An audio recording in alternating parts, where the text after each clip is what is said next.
బండ మీద ఇల్లు కట్టుకున్నాడు ఎవడంటే ప్రభువు మాట చొప్పున నడిచేవాడు.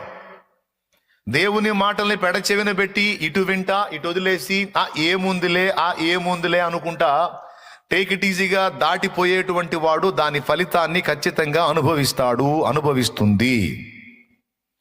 దేవుని మాట తిరస్కరించి, దేవుని మాట నాకు వద్దు, దేవుని మాట నాకు అక్కరలేదని తిరస్కరించిన ఎవరైనా ఘోరమైన దెబ్బ తింటారు.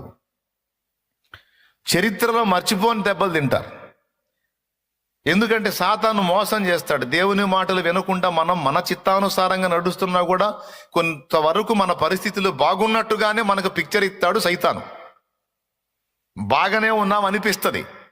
ఆ ఉండి ఉండి ఉండి ఉండి ఒక్కసారి దెబ్బ పడితే మన చెప్పాక దిమ్మ తిరిగి కనపడిద్ది.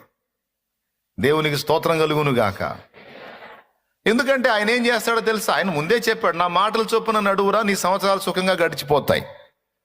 నా మాట చొప్పున నడవటానికి నీ మనసును సిద్ధపరచుకో, నీ అడుగు తొట్టుపడదు, నువ్వు ఆశీర్వాదకరంగా ఉంటావు, నెమ్మదిగా ఉంటావు, నిబ్బరంగా ఉంటావు, విశ్రాంతిలో ఉంటావు. నా మాట వినరా, చూసుకోరా, ప్రతి విషయంలో నా మాట చొప్పున చూసుకో తల్లి.